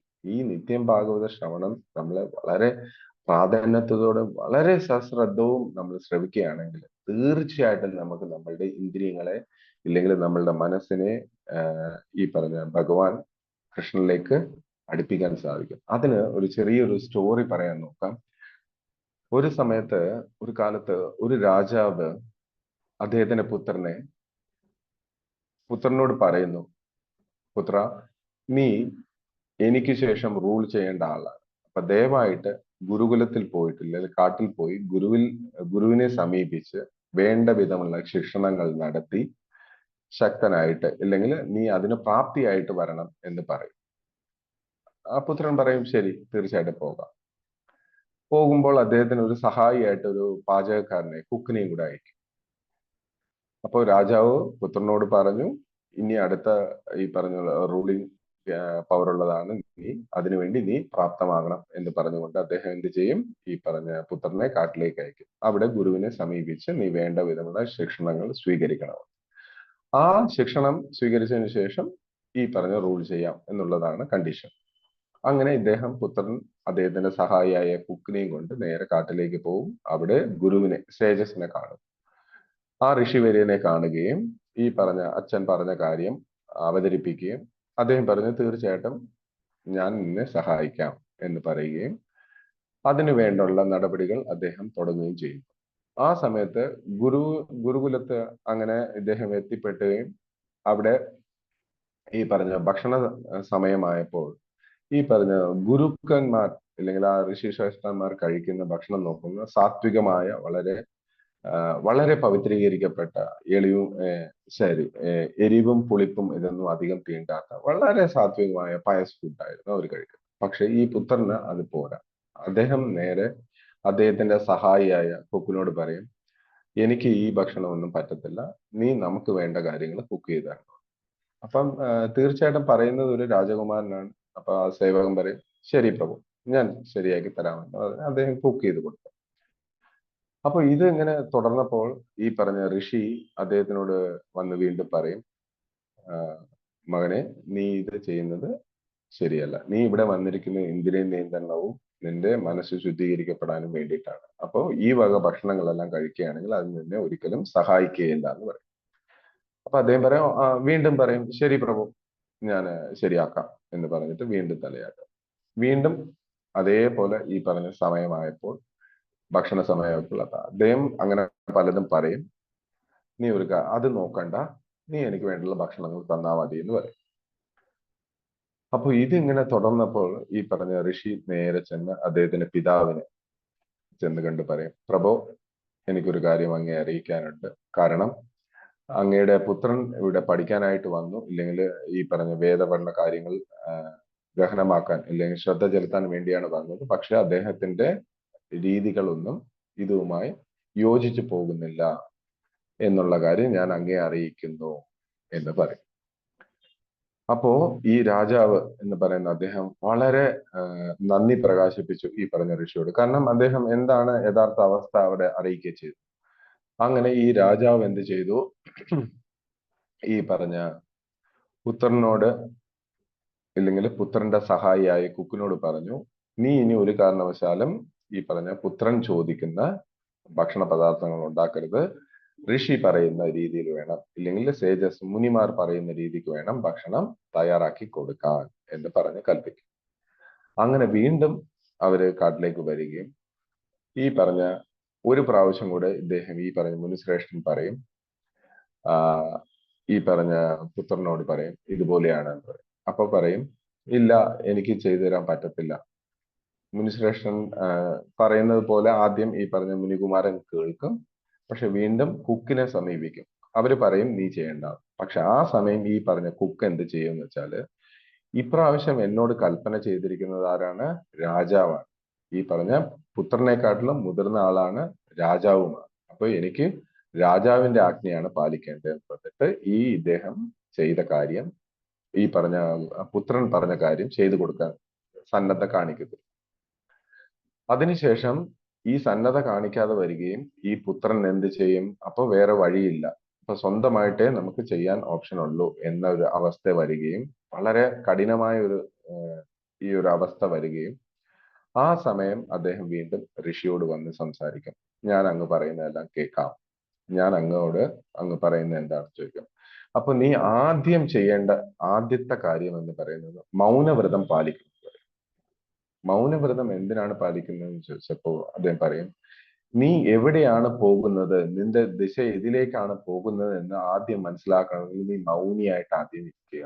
അതായത് മൗനിയായിട്ട് ഇരിക്കുക എന്ന് പറഞ്ഞാൽ സംസാരിക്കാതിരിക്കുക എന്നുള്ളതല്ല, വളരെ വിരളമായിട്ട് വളരെ ആവശ്യ സമയങ്ങളിൽ മാത്രം സംസാരിക്കുക, ബാക്കിയുള്ള സമയം മൗനം ഭജിക്കുക എന്ന് പറയും. അങ്ങനെ ഈ മൗനം ഭജിച്ചതിന് ശേഷം കുറച്ചു നേരം കഴിയുമ്പോഴാണ് അദ്ദേഹത്തിന്റെ ആ ഒരു മനസ്സിലുണ്ടാവുന്ന ഈ പറഞ്ഞ എന്താ പറയുക, പ്രക്ഷുബ്ധതയെ മനസ്സിലാക്കാൻ സാധിക്കും. അത് കഴിഞ്ഞ് വീണ്ടും കുറച്ചുകൂടി അങ്ങോട്ട് പോകുമ്പോൾ ഈ പറഞ്ഞ ഋഷി പറയും, ആഴ്ചയിൽ ഒരു ദിവസം പൂർണ്ണമായിട്ട് നീ മൗനവ്രതം ഭജിക്കണം. ആദ്യം പറഞ്ഞു മൗനവ്രതം എടുക്കണം, മീൻസ് വളരെ സംഭാഷണത്തെ നിയന്ത്രിക്കണം. പിന്നെ പറഞ്ഞു, കുറച്ച് കഴിഞ്ഞപ്പോൾ പറഞ്ഞു, പൂർണ്ണമായിട്ട് നീ ഒരു ദിവസം മൗനം ഭജിക്കണം എന്ന് പറയുക. അങ്ങനെ ഈ സ്റ്റോറി ഇങ്ങനെ പോകുന്നതിന്റെ ഇടയിൽ ഇതിനകത്തൊരു സ്റ്റോറി മെയിൻ ആയിട്ടുള്ളതാണ്. ഇനിയാണ് നമ്മൾ യഥാർത്ഥ കഥയിലേക്ക് വരാൻ പോകുന്നത്. യഥാർത്ഥത്തിൽ ഈ രാജാവ് എന്ന് പറയുന്നത് നമ്മളുടെ ആത്മാവ്, ഈ പുത്രൻ എന്ന് പറയുന്നത് നമ്മളുടെ മനസ്സ്, ഋഷി എന്ന് പറയുന്നത് നമ്മളുടെ ഗുഡ് ഇന്റലിജൻസ് അല്ലെങ്കിൽ സുബുദ്ധി, ഈ സേവകൻ അല്ലെങ്കിൽ കുക്ക് എന്ന് പറയുന്നതാണ് നമ്മളുടെ ഇന്ദ്രിയങ്ങൾ. അതായത് നമ്മൾ ഇനിയിപ്പോ ഈ സ്റ്റോറിയെ നിങ്ങളൊന്ന് കണക്ട് ചെയ്ത് നമുക്ക് മനസ്സിലാക്കാം. ആദ്യം മനസ്സ്, ഈ പറഞ്ഞാൽ ആത്മാവ് നമ്മളോട്, ഗുഡ് ഇന്റലിജൻസ് നമ്മളോട് എന്ത് പറയും? ആത്മാവ് പറയും, നീ നല്ല കാര്യങ്ങളും ഈ പറഞ്ഞ ഭക്തിപരമായ കാര്യങ്ങൾ ചെയ്യാൻ മുന്നോട്ട് പോകണമെന്ന് പറഞ്ഞ് ഈ പറഞ്ഞ സേജസ് ആയ ഗുഡ് ഇന്റലിജൻസിനോട് കണക്ട് ചെയ്യും. ഈ മനസ്സാകുന്നതാണ് പുത്രൻ. ആദ്യം ഗുഡ് ഇന്റലിജൻസ് പറയുമ്പോൾ മനസ്സ് പറയും, തീർച്ചയായിട്ടും പാലിക്കാം, ചെയ്യാമെന്ന് പറയും. പക്ഷേ കുറച്ച് കഴിയുമ്പോൾ ഇപ്പുറത്ത് എന്താണ്? ഈ സെൻസസ് ഉണ്ട്, നമ്മളുടെ ഇന്ദ്രിയങ്ങൾ. ഈ ഇന്ദ്രിയങ്ങളാണ് ഈ മനസ്സിന്റെ പരിചാരകൻ. മനസ്സ് എന്ത് പറഞ്ഞാലും അതിനെ കേൾക്കാനായിട്ട് നിൽക്കുന്ന ആളാണ് ഈ ഇന്ദ്രിയങ്ങൾ. ഈ ഇന്ദ്രിയങ്ങൾ മനസ്സ് പറയുന്നതെല്ലാം അതുപടി തന്നെ കേൾക്കും. പക്ഷെ കുറച്ച് കഴിഞ്ഞപ്പോൾ ഈ മനസ്സ്, ബുദ്ധി, ഗുഡ് ഇന്റലിജൻസിന് മേലെയാണ് ആത്മാവ്. ഈ മൂന്നിനും കൺട്രോളറാണ് ആത്മാവ്. ഈ ആത്മാവ് ഇല്ലെങ്കിൽ ഈ മൂന്ന് പേരുമേ ഇല്ല, അല്ലെ? ഗുഡ് ഇന്റലിജൻസും ഇല്ല, മൈൻഡും ഇല്ല, സെൻസസും ഇല്ല. അപ്പോ ഈ ഒരു അവസ്ഥയില് ഈ ആദ്യം നമ്മൾ പ്രകടമാകാതെ ഇല്ലെങ്കിൽ ആ പറഞ്ഞ നിയമനിബന്ധനകൾ പാലിക്കാതെ വന്ന സമയത്ത് ഈ ഗുഡ് ഇന്റലിജൻസ് എന്ത് ചെയ്തു? ആത്മാവിനോട് ഈ വിഷയം പറഞ്ഞു. ആത്മാവ് എന്ത് ചെയ്തു? ആദ്യത്തെ ജോലി നമ്മളുടെ സെൻസസിനെ കൺട്രോൾ ചെയ്യാൻ പഠിപ്പിച്ചു. സെൻസസിനെയാണ് ആദ്യം കൺട്രോൾ ചെയ്യാനായിട്ട് നിയോഗിച്ചത്. അതായത് കുറച്ചുകൂടി എളുപ്പത്തിൽ പറയാം, നമുക്ക് ഒരിടത്ത് പോയാല് ഇപ്പൊ നല്ല ഭക്ഷണ പദാർത്ഥം അല്ലെങ്കിൽ വളരെ വിരളമായ സ്വീറ്റ്സ് ഇരിക്കുന്നു, ഇത് നമുക്ക് ആപത്താണെന്ന് നമുക്കറിയാം. ഇപ്പൊ ഒരു ഡയബറ്റിക് പേഷ്യന്റ് ആണെന്ന് നമുക്ക് കൂട്ടാം. ഇപ്പൊ ഡയബറ്റിക് പേഷ്യന്റിനെ പുറത്ത് വരെ ഈ മധുരം അത്രത്തോളം നല്ലതല്ല. ആ സമയത്ത് നമ്മളുടെ ബുദ്ധി, ഗുഡ് ഇന്റൻസ് പറയും ഇത് കഴിക്കരുത്, മനസ്സിങ്ങനെ പതറിക്കൊണ്ടിരിക്കും. പക്ഷെ ഈ സെൻസസ് എന്ന് പറയുന്നത് നമ്മളുടെ ഇന്ദ്രിയങ്ങളാണ്. പക്ഷെ ഈ കൈ അവിടെ പോകുമ്പോൾ കൈ അതിനെ നോക്കുമ്പോൾ ഒരു ലഡു ചെറുതായിട്ടല്ലേ ഇരിക്കുന്നത് എന്ന് പറഞ്ഞെടുക്കും. അതായത് ഈ സെൻസസ് ആണ് മൈൻഡിന്റെ വർക്കിംഗ് പ്ലാറ്റ്ഫോം എന്ന് പറയുന്നത്. ആ സെൻസസിനെ നമ്മൾ കൺട്രോൾ ചെയ്യാൻ തുടങ്ങി കഴിഞ്ഞാൽ നമുക്ക് ഈ ഗുഡ് ഇന്റലിജൻസ് പറയുന്ന കാര്യങ്ങളെല്ലാം പാലിക്കാൻ പറ്റും. അതിന് വേറൊരു എക്സാമ്പിൾ കൂടെ പറയാം. ഇതൊരു മോറൽ സ്റ്റോറി രാധേശ്യാം പ്രഭുവിന്റെ ഒരു ക്ലാസ്സിൽ കേട്ടതാണ്. അപ്പൊ അദ്ദേഹം ഇതിനകത്ത് എത്ര പേർക്ക് മനസ്സിലായെന്ന് എനിക്ക് അറിയില്ല, എന്നാലും എന്തെങ്കിലും ഉണ്ടെങ്കിൽ നിങ്ങൾക്ക് ചോദിക്കാം. അപ്പൊ ഈ ഗുഡ് ഇന്റലിജൻസിന്റെ ഇതിന് നമ്മൾ എന്ത് ചെയ്യണമെന്ന് വെച്ചാല് നമ്മൾ കണ്ടിന്യൂസ് ആയിട്ടുള്ള പരിശ്രമം നടത്തും. അതിനെയാണ് കൃഷ്ണൻ ഗീതയിൽ പറഞ്ഞിരിക്കുന്നത്, ഉദ്ധരേത് ആത്മാനാം അവസാദേ എന്ന ശ്ലോകത്തിലൂടെ ഈ പറഞ്ഞ നമ്മൾ തന്നെ ഉദ്ധരിച്ചു കൊണ്ടുവരണം. ഈ ഭക്തിയുദ്ധ മാർഗത്തിൽ നമ്മൾ മാത്രമേ ഉള്ളൂ നമ്മളുടെ ശത്രുവും മിത്രവും. ആ മിത്രത്തെ നമ്മൾ എന്ത് പറയാ, ഉത്സാഹിയായിട്ട് കൊണ്ടുവരണമെങ്കിൽ നമ്മൾ അതിനുവേണ്ടി പരിശ്രമിച്ചു കൊണ്ടേയിരിക്കണം. നമ്മളുടെ അവബോധത്തെ പ്യൂരിഫൈ ചെയ്യണം. ആ അവബോധത്തെ പ്യൂരിഫൈ ചെയ്യാൻ വേണ്ടിയിട്ടാണ് ഈ പറഞ്ഞ നമ്മളുടെ ശീല പ്രഭുപാദർ ഈ പ്രക്രിയ നമുക്ക് രാവിലെ മുതൽ ഈവനിങ് വരെയുള്ള പ്രോഗ്രാംസ്, നമ്മളുടെ ചിട്ടാവലികൾ എല്ലാം ഉണ്ടാക്കി തന്നിരിക്കുന്നത് നമ്മളെ മനസ്സിനെ ശുദ്ധീകരിക്കാനാണ്. അതിനൊരു എക്സാമ്പിൾ, പലപ്പോഴും നമ്മൾ ഭക്തിയിൽ വന്നിരിക്കുന്ന സമയത്ത് തോന്നും നമ്മള് ഒരിടത്തും എത്തുന്നില്ല, ഇല്ലെങ്കിൽ കുറച്ചുകൂടി നമുക്കൊരു സാറ്റിസ്ഫാക്ഷൻ ഇല്ല, നമ്മള് കൃഷ്ണനിലേക്ക് എത്തുമോ എന്നൊക്കെ പറഞ്ഞ് നമുക്കൊരു ഡൗട്ട്, ഈ ലൈഫ് കൊണ്ട് നമുക്ക് എത്താൻ പറ്റുമോ എന്നൊക്കെ നമുക്കൊരു ചെറിയ സംശയം തോന്നാം. അതിനൊരു ചെറിയ ഉദാഹരണം ഒന്ന് നോക്കിയാൽ, ചെറിയൊരു ഉദാഹരണം, നമ്മള് ഇപ്പൊ ഒരു കുഞ്ഞുവാവ ഒരു 6 മാസം കഴിയുമ്പോൾ, ഇല്ലെങ്കിൽ 6-8 മാസം കഴിയുമ്പോൾ അവർ പതുക്കെ കമിഴ്ന്ന് ചെറുതായിട്ട് നടക്കാനൊക്കെ പരിശ്രമിക്കും. ചെറുതായിട്ടൊക്കെ നടക്കും, വീഴും. പക്ഷെ ഒരിടത്ത് പോലും ആ കുഞ്ഞുവാവ അവരുടെ പരിശ്രമം നിർത്തുന്നില്ല. വീഴും, വീണ്ടും വീഴിക്കും, വീണ്ടും വീഴും, ചിലപ്പോൾ വീഴും. ചിലപ്പോൾ ആ വീഴ്ച കുറച്ച് കഠിനമായിട്ട് ഇരുന്നാൽ പോലും കുറച്ച് കഴിയുമ്പോൾ വീണ്ടും അത് പരിശ്രമിക്കും. അങ്ങനെ പരിശ്രമിച്ച് ആ കുഞ്ഞുവാവ എഴിച്ച് നടക്കാൻ തുടങ്ങും. അതുപോലെയാണ് ഭക്തി സേവനത്തിൽ. നമ്മൾ ചിലപ്പോൾ തോന്നുന്നത് നമ്മൾ ഫിറ്റ് അല്ല, നമ്മൾ വീഴ്ചയാണ്, നമ്മൾ താഴേക്കിടയിലാണ് നിൽക്കുന്നത് എന്നൊക്കെ നമുക്ക് തോന്നാം. പക്ഷെ ഒരിക്കലും നമ്മളുടെ പരിശ്രമം വിട്ടുകളയരുത്. നമ്മളെ പരിശ്രമം എന്ന് പറഞ്ഞാൽ എന്താണ്? ശ്രീമദ് ഭാഗവതത്തെ നിത്യം പാരായണം ചെയ്യുക, ഡെയിലി ചാൻറ്റ് ചെയ്യുക, നമ്മളുടെ റൂൾസ് ആൻഡ് റെഗുലേഷൻസ് ഫോളോ ചെയ്യുക, കൃഷ്ണ ഭക്ത സംഘം എടുക്കുക, ടെമ്പിൾ വിസിറ്റ് ചെയ്യുക, നമ്മളാൽ കഴിയുന്ന സേവനങ്ങൾ, ഇത് കണ്ടിന്യൂ ചെയ്തുകൊണ്ടേയിരുന്നാൽ മതി. ഓട്ടോമാറ്റിക്കലി നമ്മളുടെ കോൺഷ്യസ് വരും. ആക്ച്വലി ശീല പ്രഭുപാദർ ഈ പ്രസ്ഥാനത്തിന് പേരിട്ടിരിക്കുന്നത് international society for Krishna conscious എന്നാണ്, ആക്ടിവിറ്റി എന്നല്ല. International society for Krishna activity എന്നല്ല ഇട്ടിരിക്കുന്നത്. ഇവിടെ ഏറ്റവും പ്രാധാന്യമേറിയത് നമ്മളുടെ അവബോധം തന്നെയാണ്. ഈ അവബോധത്തെ ശുദ്ധീകരിക്കാൻ വേണ്ടിയിട്ടാണ് ശ്രീമദ് ഭാഗവതവും ഭഗവത്ഗീതയും നാമജപവും ഈ ചിട്ടാനിയമങ്ങളെല്ലാം നമ്മളുടെ മനസ്സിനെ മാറ്റിയെടുത്ത് കൃഷ്ണന്റെ സേവകനാക്കാൻ വേണ്ടി. കൃഷ്ണനും ഗീതയിൽ പറയുന്നത് മന്മനാ ഭവ മദ്ഭക്തോ മധ്യാജി മാം നമസ്കുരു മാമൈ വൈശ്യസി യുക്തൈവം ആത്മാനം മത്പരായണ. ഈ മനസ്സിനെ നിയന്ത്രിക്കുമ്പോൾ, ഇല്ലെങ്കിൽ നമ്മളുടെ മനസ്സിനെ നിയന്ത്രിക്കുന്നതിന്റെ ഏറ്റവും ആദ്യത്തെ ഘടകം, നമ്മൾ ഒരു കാര്യത്തെ ഏറ്റവും പ്രാധാന്യമായിട്ട് നിയന്ത്രിച്ചാൽ അത് നമ്മളെ കൂടുതൽ ഹെൽപ്ഫുൾ ആയിരിക്കും. അതും കൃഷ്ണൻ ഗീതയിൽ പറയുന്നുണ്ട് 2:62, ധ്യായതോ വിഷയാൻ പുംസ സംഗസ്തേഷു ഉപജായതേ സംഗാ സഞ്ജായതേ കാമാത് ക്രോധോപിജായതേ. ആഗ്രഹം, നമ്മൾ പലപ്പോഴും നമ്മളുടെ ആഗ്രഹങ്ങൾ പൂർത്തീകരിക്കാതെ വരുമ്പോൾ സ്വാഭാവികമായിട്ട്, അതായത് നമ്മളുടെ കൂടെയുള്ള ആൾക്കാർ, അല്ലെങ്കിൽ നമ്മളുടെ കൂടെ ക്ലോസ് അസോസിയേറ്റ്സ്, അല്ലെങ്കിൽ നമ്മൾ എക്സ്പെക്ട് ചെയ്യുന്ന വിധത്തിൽ കാര്യങ്ങൾ നടക്കുന്നില്ല എങ്കിൽ നമ്മൾ ആദ്യം എടുക്കുന്ന, നമുക്ക് രണ്ടാമത്തെ സിറ്റുവേഷൻ എന്ന് പറയുന്നത് കോപമായിരിക്കും. നമ്മൾ കോപിഷ്ഠരാകും. ഞാൻ വിചാരിച്ച പോലെ കാര്യം നടന്നില്ല, എനിക്ക് ദേഷ്യം വരും, അത്ര മാത്രമേ ഉള്ളൂ. പക്ഷെ ഇവിടെ ഒരു പ്രധാനപ്പെട്ട ഒരു കാര്യം നമ്മൾ മനസ്സിലാക്കേണ്ടത്, ഈ പറഞ്ഞ ഓപ്പോസിറ്റ് കണ്ടന്റ്, ഇല്ലെങ്കിൽ നമുക്ക് അപ്പുറം ഇരിക്കരുത്, നമ്മൾ ആരോടാണോ കോപപ്പെടുന്നത് അവർ ഏത് സിറ്റുവേഷനിലാണ് എന്ന് നമ്മൾ മനസ്സിലാക്കണം. ഈ കോപത്തിന് പകരം ജസ്റ്റ് 1 മിനിറ്റ് നമ്മൾ അവരോട് കൂടി, നമ്മളിപ്പോ കുട്ടികളോട് പറയും പഠിക്കണം, ഞാൻ വരുമ്പോ ഇത്രയും കംപ്ലീറ്റ് ചെയ്യണം, ഇത് ചെയ്യണം, അത് ചെയ്യണം, ടാസ്ക് അസൈൻ ചെയ്തിട്ട് നമ്മൾ പോകും വീട്ടിൽ നിന്ന്. പക്ഷെ പല കാരണങ്ങളാൽ ചിലപ്പോൾ ചെയ്യാൻ പറ്റാതെ വരും, കുട്ടികളല്ല എന്തെങ്കിലും. അപ്പൊ അതിന് ആദ്യം ദേഷ്യപ്പെട്ട് അവരെ ശകാരിച്ച് അവരെ ദേഹം ഉപദ്രവിക്കുന്നതിന് പകരം കുട്ടികളോട് ചോദിക്കണം, എന്തുകൊണ്ട് നീ പഠിച്ചില്ല, എന്തായിരുന്നു നിനക്കുള്ള തടസ്സം എന്ന് മനസ്സിലാക്കി അത് കറക്റ്റ് ചെയ്യുന്നതിന് പകരം നമ്മളെ വീണ്ടും ശകാരിച്ചാൽ, ഇല്ലെങ്കിൽ അടിച്ചാൽ എന്താവും? കുറച്ചു നാളത്തേക്ക് അടി സഹായിക്കും, പക്ഷെ കുറച്ച് കഴിയുമ്പം അടി നമ്മളെ തീർച്ചയായിട്ടും സഹായിക്കില്ല. അവർ ആ അടിയെ അതിജീവിച്ചു കഴിഞ്ഞാൽ പിന്നെ നമുക്ക് അവരെ നിയന്ത്രിക്കാൻ ഭയങ്കര ബുദ്ധിമുട്ടാണ്. അതുപോലെയാണ് നമ്മളുടെ ഈ കോപത്തിനെയും. ആ കോപത്തിനെ നമ്മൾ നിയന്ത്രിച്ചില്ല എങ്കിൽ അത് നമ്മളുടെ ഒരുപാട് വലിയ നഷ്ടങ്ങൾ നമുക്ക് ഉണ്ടാക്കി തരും. ഒരു കോപത്തിനാൽ, ഇപ്പൊ രാവണൻ ഈ ഒരു കോപം, ഇല്ലെങ്കിൽ ഈ പറഞ്ഞ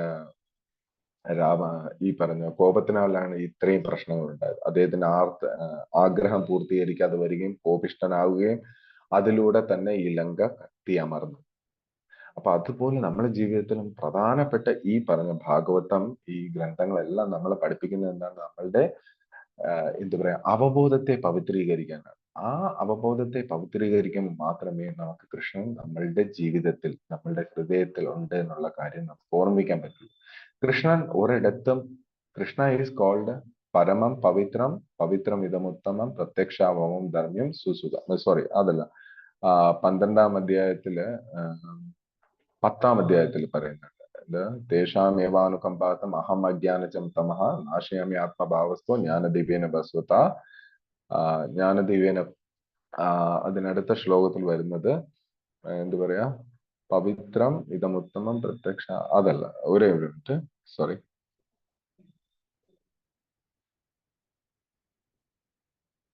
ഭഗവത്ഗീതയിലെ കൃഷ്ണ ഈസ് കോൾഡ്, ഒരു ഭഗവത്ഗീത 10-ാം അധ്യായം, പരം ബ്രഹ്മ പരം ധാമ പവിത്രം പരമഭവാൻ പുരുഷം ശാശ്വതം ദിവ്യം ആദിദേവം അചംബിപു. അതായത് Krishna is so called pure ആണ്. ആ പ്യൂർ നമ്മളുടെ ഹൃദയത്തിൽ വരണമെങ്കിൽ നമ്മളും പരിശുദ്ധി ആർജിക്കണം. ആ ആർജിച്ചാൽ മാത്രമേ ഭഗവാൻ നമ്മളുടെ കൂടെയും വസിക്കത്തുള്ളൂ. ഭഗവാൻ ഒരിക്കലും മലിനമായ ഒരിടത്തും വസിക്കുന്നില്ല. അദ്ദേഹം ഏറ്റവും പ്യൂറസ്റ്റ് ആണ്. ആ പ്യൂറസ്റ്റ് ആയ അദ്ദേഹം നമ്മളെ കൂടെ വരണമെങ്കിൽ നമ്മളും പ്യൂർ ആവും നാച്ചുറലി. അത് പ്യൂർ ആവുമ്പോൾ മാത്രമേ നമുക്ക് ഭഗവാന്റെ സാന്നിധ്യം. ഇപ്പോഴും ഭഗവാൻ ഉണ്ട്, തീർച്ചയായിട്ടും ഭഗവാൻ എല്ലാ തിങ്സിലും നമ്മളെ കൂടെ തന്നെ ഉണ്ട്. പക്ഷേ അതിനെ നമുക്ക് റിയലൈസ് ചെയ്യാൻ പറ്റാത്ത, ഈ പറഞ്ഞ പോലെ കണ്ണാടിയിലെ പൊടിപടലങ്ങൾ അടഞ്ഞു കിടന്നാല് നമുക്ക് ആ മുഖം കാണാൻ പറ്റില്ല. പക്ഷെ ആ കണ്ണാടിയിൽ ആക്ച്വലി നമ്മളെ ഫേസ് ഉണ്ട്, കാണുമ്പോൾ അങ്ങനെ കാണാൻ പറ്റുന്നില്ല എന്നേ ഉള്ളൂ. പക്ഷെ മുഖം അതിൽ പതിയുന്നുണ്ട്. അതുപോലെ നമ്മളുടെ ഈ പറഞ്ഞ കാമ ക്രോധ മോഹ മതം ആശ്ചര്യമാകുന്ന ഈ പറഞ്ഞ ദുഷ്ടചിന്തകളെ ഇല്ലെങ്കിൽ ബാഡ് എലമെന്റ്സിനെ നമ്മൾ എത്രത്തോളം പവിത്രീകരിച്ചു കൊണ്ടിരിക്കുന്നു, അത്രത്തോളം നമുക്ക് കൃഷ്ണനെ കൂടുതൽ അടുത്തറിയാൻ പറ്റും. അദ്ദേഹത്തിന്റെ സാന്നിധ്യം നമ്മളുടെ കൂടെ എപ്പോഴും വസിക്കുമെന്ന് നമുക്കറിയാൻ പറ്റും. അതിന് ഏറ്റവും ഉത്തമ ഉദാഹരണമാണ്, ഉത്തമ വഴിയാണ് ശീലപ്രഭുപാദർ നമുക്ക് തന്നിരിക്കുന്നത്. ആ ശീലപ്രഭുപാദരുടെ കാലടികളെ പിന്തുടർന്നുകൊണ്ട് അദ്ദേഹത്തിന്റെ ശിഷ്യന്മാരായ ആചാര്യന്മാരെ നമ്മുടെ ജീവിതത്തിൽ ഗുരുക്കന്മാരാക്കിയിട്ടുണ്ട്. ആ ഗുരുക്കന്മാരുടെ കാലടികളെ പിന്തുടർന്നുകൊണ്ട് അവരുടെ നിർദ്ദേശങ്ങളെ എത്രത്തോളം നമ്മൾ നമ്മുടെ ജീവിതത്തിൽ പവിത്രീകരിച്ച് മീൻസ് പ്രാക്ടീസ് ചെയ്യുന്നു, അത്രത്തോളം നമുക്ക് പ്യൂരിഫൈ ആവും. ആ പ്യൂരിഫൈ ആവുമ്പോൾ ഈ ഭാഗവത് വായിക്കുമ്പോൾ തന്നെ നമുക്ക് സാക്ഷാത് കൃഷ്ണനെ അനുഭവിക്കാൻ സാധിക്കുന്നതാണ്. കാരണം നമുക്ക് മനസ്സിലാക്കാൻ പറ്റും. നമ്മളുടെയൊക്കെ ഒരു അനുഭവത്തിൽ ഉണ്ടായിരുന്നതാണ് കാലചക്ര പ്രഭു, ഗ്രേസ് കാലചക്ര പ്രഭു ചെന്നൈയിൽ നിന്ന്. അദ്ദേഹത്തിന്റെ ഭാഗവതം കേൾക്കുമ്പോൾ നമുക്കൊരു പ്രത്യേക ആനന്ദമാണ്. കാരണം ഭാഗവത്തിന് ഇങ്ങനെയൊക്കെ ഒരു വഴിയുണ്ട്, ഇല്ല ഇങ്ങനെയൊക്കെ ഒരു വ്യാഖ്യാനം ഉണ്ടെന്ന് മനസ്സിലാക്കുന്ന അദ്ദേഹം ആ ഭാഗവതത്തെ അഭിസംബോധന ചെയ്യുമ്പോഴാണ്. കാരണം എന്താ, ആ ഭാഗവതത്തിനെ അദ്ദേഹം റിയലൈസ് ചെയ്തിരിക്കുന്നു. ഇതാണ് ഈ പറഞ്ഞ ലാസ്റ്റ് പർപ്പോട്ടില് പറഞ്ഞിരിക്കുന്നത്, ഐ റിയലൈസ് ഇറ്റ് എന്ന് പറയുന്നത്. ആ റിയലൈസ് ചെയ്ത് അദ്ദേഹത്തിലൂടെ കേൾക്കുമ്പോൾ നമുക്കും ഓട്ടോമാറ്റിക്കലി ആ ഭാഗവതം എടുക്കാനും ഭാഗവതത്തിലേക്ക് വരാനുമായിട്ട് നമ്മളെ പ്രചോദിപ്പിക്കും. കാരണം ആ പരിശുദ്ധി നമ്മളിലേക്ക് ട്രാൻസ്ഫർ ചെയ്യുന്നുണ്ട്. അതിനു വേണ്ടിയിട്ടാണ് നമ്മളെപ്പോഴും സത്സംഗത്തിൽ തന്നെ ഉണ്ടാവുന്നത്, ഭക്തന്മാരുടെ സംഘത്തിൽ ഉണ്ടാവുന്നത്, എപ്പോഴും നമ്മളെ. അപ്പൊ ഇത് നമ്മൾ കളക്റ്റീവായിട്ട് നമ്മൾ ഓരോരുത്തരും എല്ലാവരും ചേർന്ന് പ്രാക്ടീസ് ചെയ്യേണ്ട ഒരു പ്രോസസ്സിനെയാണ് പറയുന്നത്. അങ്ങനെ ചെയ്യുമ്പോൾ നമുക്ക് തീർച്ചയായിട്ടും ഈ ഭാഗവതം നമുക്ക് കാതിലൂടെ ശ്രവിക്കാൻ പറ്റും. ഹി ഡ്രിങ്ക്ഡ് ത്രൂ ഇയേഴ്സ് എന്നാ പറയുന്നത്. ഡ്രാങ്ക്ഡ് ത്രൂ ഇയേഴ്സ്. അപ്പൊ നമുക്ക് കേൾക്കണില്ല പ്രഭു, കേൾക്കണില്ല. ഹരേ കൃഷ്ണ, കേൾക്കാവോ പ്രഭു? ഹരേ കേൾക്കാം കൃഷ്ണ, പ്രഭു, കേൾക്കാം. അപ്പോ ഈ ഭാഗവതം നമുക്ക് കാതിലൂടെ ശ്രവിക്കാൻ പറ്റും. നമുക്ക് സാധാരണ ഭക്ഷണം കഴിക്കുകയാണെങ്കിൽ വയറിൽ കഴിക്കുമ്പോൾ മാത്രമേ നമുക്ക് സാറ്റിസ്ഫാക്ഷൻ ഉള്ളൂ. പക്ഷെ ചില സത്കഥകള്, ചില ഏറ്റവും മഹനീയമായ കാര്യങ്ങൾ കാതിലൂടെ കേൾക്കുമ്പോൾ നമുക്ക് മനസ്സിനൊരു സംതൃപ്തി ലഭിക്കാറുണ്ട്, അല്ലെ? നമ്മളിപ്പോ ഒരു എക്സാമ്പിൾ പറയുകയാണെങ്കിൽ, നമ്മൾ വിചാരിക്കാത്ത മാർക്ക് പരീക്ഷയിൽ നമ്മൾ നേടുമ്പോൾ കുട്ടികൾ കൊണ്ടുവന്ന ആനന്ദം അവർക്ക് മിഠായിയെക്കാട്ടിലും മധുരമാണ് അത് കേൾക്കുമ്പോൾ തന്നെ. അതുപോലെ ഏറ്റവും അമൃതമായ ഒരു കാര്യമാണ് ശ്രീമദ് ഭാഗവതം. അത് നമ്മൾ എത്രത്തോളം നമ്മളുടെ ഹൃദയത്തിൽ ഉൾവാങ്ങുന്നു അത്രത്തോളം നമുക്ക് സാറ്റിസ്ഫാക്ഷൻ ഉണ്ടാവും. ആ സാറ്റിസ്ഫാക്ഷൻ വരേണ്ടതിന് വേണ്ടിയിട്ടുള്ള നേരത്തെ പറഞ്ഞ കാര്യമാണ് ഈ കോപം. ആ കോപം നമ്മൾ എത്രത്തോളം നമ്മുടെ ജീവിതത്തിൽ മാറ്റിവെക്കാൻ പറ്റുമോ അത്രത്തോളം നമുക്ക് ജീവിതത്തെ കൂടുതൽ ആസ്വദിക്കാം. ആ കോപം ഉണ്ടാകുന്ന ഭവിഷ്യത്ത് ഭയങ്കര വലുതുകളായിരിക്കും. ഇന്ന് നാടുകൾ തമ്മിലുള്ള കലഹം നടക്കുന്ന എല്ലാം ഈഗോസും അവരുടെ ദേഷ്യങ്ങളും കാരണമാണ്. എനിക്ക് അവനെ തോപ്പിക്കണം, ഇന്ത്യ പാകിസ്ഥാനെ തോപ്പിക്കണം, പാകിസ്ഥാൻ ഇന്ത്യയെ തോപ്പിക്കണം, ചൈന ഇന്ത്യയെ ഇതെല്ലാം വേറൊരു വെർഷൻസ് ഓഫ് സെൻസസിന്റെ അപൂർണതകളാണ്. അത് കാരണമാണ് ഇന്ന് കലഹം നടക്കുന്നു, സിറിയല് നടക്കുന്നു, ഇപ്പൊ നടന്നു, എല്ലായിടത്തും നടന്നു തുടങ്ങി. ഇതെല്ലാം കോപമാണ്. In the various versions of anger.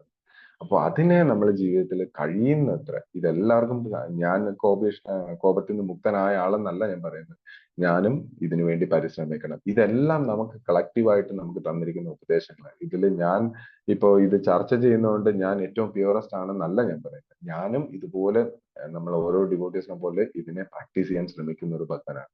അപ്പൊ നിങ്ങളുടെ എല്ലാം അനുഗ്രഹത്തോടു കൂടി നമുക്ക് ഇതിനെ കൂടുതൽ ഉഷാറായിട്ട് നമ്മുടെ ജീവിതത്തിൽ പാലിക്കാൻ ശ്രമിക്കാം, പരസ്പരം സഹകരിച്ചുകൊണ്ട്, പരസ്പരം സഹായിച്ചുകൊണ്ട്. അങ്ങനെ വരികയാണെങ്കിൽ ഭഗവാൻ ശ്രീകൃഷ്ണൻ നമ്മളെ ഹൃദയത്തിൽ എപ്പോഴും വസിക്കുമെന്നുണ്ട്. ആ അഹം ഭക്ത പരദിന എന്താ തത്ര തിഷ്ടാമി നാരദ മദ്ഭക്ത ഗായന്തി തത്ര തിഷ്ടാമി നാരദ. എവിടെയാണോ പരസ്പരം നമ്മള് ഈ അസൂയയില്ലാതെ, സ്പർദ്ധയില്ലാതെ ഭഗവാനെ കുറിച്ച് മാത്രം നമ്മൾ ചർച്ച ചെയ്യുമോ അവിടെ കൃഷ്ണൻ സദാ വസേത് എന്ന് പറയുന്നത്. ആ ഭഗവാന്റെ സാന്നിധ്യം നമുക്ക് നമ്മളുടെ ജീവിതത്തിൽ ഉണ്ടാവാൻ നമ്മൾ ഈ പറഞ്ഞ കാര്യങ്ങളെല്ലാം, ഈ പറഞ്ഞ പർപ്പോട്ടിൽ പറഞ്ഞിരിക്കുന്ന കുറെ കാര്യങ്ങളുണ്ട്. ഇപ്പൊ സമയം പരിമിതിയായി. അത് പ്രാക്ടീസ് ചെയ്യുകയാണെങ്കിൽ നമുക്ക് തീർച്ചയായിട്ടും ഈ ലൈഫിൽ തന്നെ കൃഷ്ണാബോധത്തിന്റെ വിജയം നേടാൻ സാധിക്കും. ഗ്രന്ഥരാജ് ശ്രീമദ് ഭാഗവതം കി, ശീല പ്രഭുപാദ് കി, ശീല ഗുരുദേവ് കി, അനന്തകോടി വൈഷ്ണവൃന്ദ കി ജയ. ഏതെങ്കിലും ഭക്തജനങ്ങൾക്ക് കൂടുതൽ പോയിന്റ് ആഡ് ചെയ്യാൻ പറ്റിയാൽ നന്നായിരുന്നു. ഹരേ കൃഷ്ണ. ഹരേ കൃഷ്ണ മദൻ. ഹരേ കൃഷ്ണ. അതായത് ഈ ഭക്തി കർമ്മയോഗം, ഭക്തിയോഗം, ഇങ്ങനെ കുറെ യോഗങ്ങളുണ്ട്. അതിലൊരു യോഗമാണ് ഭഗവാന്റെ വൃജത്തിലെ മോഷണം, അതായത് കളവ് യോഗം.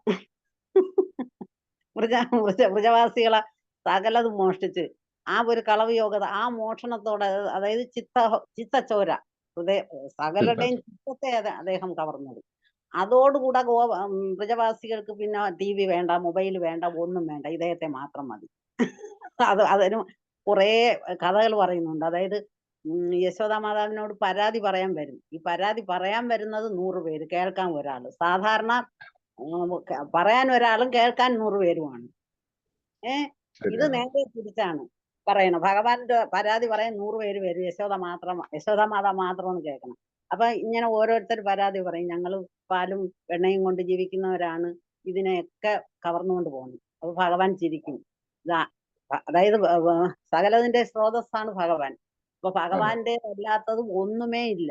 ഭഗവാന്റെത് കട്ടുവെച്ചിട്ട് ഭഗവാനെ കള്ളനാക്കി. അപ്പൊ ഭഗവാൻ ചിരിക്കും. അതൊന്ന്.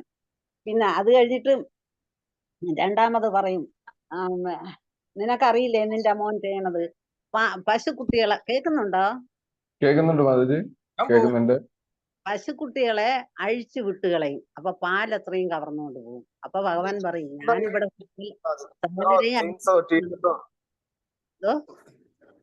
ഹരേ കൃഷ്ണ. അപ്പൊ ഭഗവാൻ പറയും, ഞാനിവിടെ സകലരെയും മുക്തരാക്കാൻ വന്നവരാണ്, സകലരെയും വിടാൻ വന്ന ഞാനാണ്. ഇപ്പൊ പശുക്കുട്ടികളെ അഴിച്ചുവിടുന്നു, കുറച്ച് കഴിയുമ്പോ മനുഷ്യരെയും കൂടെ അഴിച്ചുവിടും. ഹരേ കൃഷ്ണ. അപ്പൊ അങ്ങനെ ഭഗവാൻ പറയും, എന്റേത് എടുത്തു വെച്ചിട്ട് എന്നെ മോഷണക്കാരനാക്കണ്, അതുപോലെ സകലരെ അഴിച്ചുവിടാൻ വന്ന എന്നെ അഴിച്ചുവിടണ്ടെന്നും പറഞ്ഞ് ഇപ്പൊ ഞാൻ എന്റെ അടുത്തുള്ള പശുക്കുട്ടികളെ അഴിച്ചുവിടും, കുറച്ച് കഴിയുമ്പോൾ ഞാൻ മനുഷ്യരെ അഴിച്ചുവിടും. അതായത് മുക്തി കൊടുക്കാൻ വന്ന ആളാണ്. അപ്പൊ അങ്ങനെ വെണ്ണയും പാലും ഭഗവാന്റെ വീട്ടിലെ അങ്ങനെ. അപ്പൊ ഇതെല്ലാം ചെയ്ത് ഭഗവാൻ ഇവരുടെ ചിത്തം ചോരാം. ചിത്തച്ചോര യശോദ കോലാൽ ഗിരിവരധാരി ഗോപാൽ. അതായത് വ്രജവാസികളുടെ ചിത്തം അത്രയും മോഷ്ടിച്ചതുകൊണ്ട് പിന്നെ ആർക്കും വേറൊന്നിലും ഒരാസക്തി ഇല്ലാതാകും. നമുക്ക് എത്ര വായിച്ചിട്ടും പിടിച്ചിട്ടും നമ്മുടെ ഹൃദയം പലതിലും പോണം. പിന്നെ അങ്ങനെ കുറെ ലീലകൾ, നല്ല രസമുണ്ട്. അതായത് ഭഗവാൻ പറയും, ഈ പാല്, കുട്ടിക്ക് അവകാശപ്പെട്ട പാല് നിങ്ങൾ മോഷ്ടിച്ചെടുക്കണം, അതുകൊണ്ട് അഴിച്ചു വിടണമെന്ന് പറയും. അഴിച്ചു വിടണം എന്നുള്ള ഉദ്ദേശം അങ്ങനെ ഒരുപാട് കാര്യങ്ങളുണ്ട്. ഇപ്പൊ ഇത്രയും പറ്റണുള്ളൂ. പിന്നെ ഇനി അടുത്ത ക്ലാസ്സിൽ പറയാൻ പറ്റും. ഹരേ കൃഷ്ണ. ഹരേ കൃഷ്ണ. ഹരേ കൃഷ്ണ. Thank you. ഹരേ കൃഷ്ണ. പ്രഭു സന്മാജി. പ്രഭു, വളരെ നല്ല ക്ലാസ് ആയിരുന്നു പ്രഭു. നമ്മുടെ സാധന എങ്ങനെ പോകുന്നു, നമ്മളെങ്ങനെ ചെയ്യുന്നു എന്ന് തിരിഞ്ഞു നോക്കാനും റിയലൈസ് ചെയ്യാനും പറ്റിയ വിധത്തില് വളരെ നല്ല. പലപ്പോഴും അത് മെക്കാനിക്കലായി പോവാറുണ്ട് എന്ന് എനിക്ക് തോന്നാറുണ്ട്. അപ്പൊ അതൊന്നും കൂടെ തോന്നുന്നു. കാരണം ആരതിയും ജപവും ഒക്കെ നമ്മൾ ചെയ്യുന്നുണ്ടെങ്കിലും പലതും മെക്കാനിക്കലായിട്ട് നമ്മൾ 16 റൗണ്ട് ചെയ്യുന്നു, ചിലപ്പോൾ അതിൽ കൂടുതൽ ചെയ്യുന്നു. അതിൽ എത്രത്തോളം മനസ്സുണ്ട്, അതിൽ എത്രത്തോളം നമുക്ക് ഭഗവാനെ കിട്ടുന്നുണ്ട് എന്നൊന്നും റിയലൈസ് ഇടയ്ക്ക് നമുക്ക് തോന്നാറുണ്ടെങ്കിലും അതൊക്കെ റിയലൈസ് ചെയ്യാനും തിരിഞ്ഞു നോക്കാനും ഉതകുന്ന വിധത്തില് പ്രഭുവിന്റെ ക്ലാസ് വളരെ നന്നായിരുന്നു, നല്ലതായിരുന്നു പ്രഭു. അതിന് വളരെ ഉപകരിക്കുന്നു എന്ന് തോന്നി. ഹരേ കൃഷ്ണ. താങ്ക് യു പ്രഭു. സന്തോഷമായി. Thank you for that.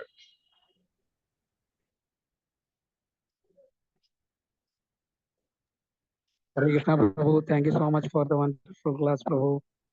Hare Krishna. Krishna Deva, bro. Just I am sharing, bro. Thank you very much, Prabhu. Hare Krishna. Hare Krishna, bro. Bro class നല്ല ക്ലാസ് ആയിരുന്നു ബ്രോ. ഹരേ കൃഷ്ണ. ആ Hare സ്റ്റോറി Krishna. ഭയങ്കര relate ചെയ്യാൻ പറ്റുന്ന stories ഒക്കെയാണ് bro പറയുന്നത്. ഹരേ Krishna. All glories to Radhesham, bro. ഹരേ കൃഷ്ണ പ്രഭു, ഞാൻ കുറച്ച് മിസ് ചെയ്തു. ഞാൻ യൂട്യൂബിൽ നോക്കിക്കോളാം പ്രഭു. ഹരേ Krishna. Oh, Maji. Thank you. No problem. Hare Krishna.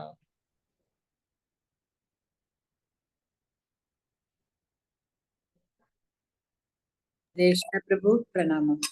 Hare Krishna. Pranam. Hare Krishna. Class നല്ലായിരുന്നു.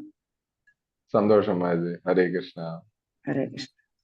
ഹരേ കൃഷ്ണ പ്രഭുജി, വളരെ നല്ല ക്ലാസ് ആയിരുന്നു, നന്നായിട്ട് ഇഷ്ടപ്പെട്ടു. ഹരേ കൃഷ്ണ.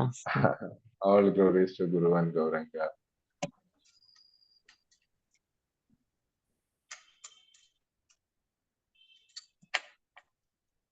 കൃഷ്ണ. Thank you Prabhu. ഹരേ ഹരേ കൃഷ്ണ. കൃഷ്ണ. ഇന്ന് നമ്മുടെ അർച്ചനമാജിയുടെയും കൃഷ്ണ പ്രഭുവിന്റെയും വെഡിങ് ആനിവേഴ്സറി ആണ്. എല്ലാവരും അവർക്ക് വേണ്ടി ഹരേ കൃഷ്ണ പറയുക. Hare Krishna. Hare Krishna. Hare Krishna. Krishna Krishna Hare Hare. Hare Rama Hare Rama Rama Rama Rama Rama. Rama Hare Hare. Wish you a happy Krishna consciousness wedding anniversary. Krishna Shri Prabhu and Archana Mataji. Pranamam. Hare Krishna. Hare Krishna. Close ചെയ്യട്ടെ പ്രഭു? വേറെ ആരും ക്ലോസ് ചെയ്യാം. ഹരേ കൃഷ്ണ. ഹരേ കൃഷ്ണ. Thank you. എല്ലാവർക്കും നന്ദി, വിനീതമായ പ്രണാമം. വാഞ്ചാ കൽപതരൂഭ്യശ്ച കൃപാ സിന്ധുഭ്യേവ ച പതിതാനാം പാവനേഭ്യോ വൈഷ്ണവേഭ്യോ നമോ നമഃ. അനന്തകോടി വൈഷ്ണവവൃന്ദ കീ ജയ്. ശ്രീല പ്രഭുപാദ കീ ജയ്.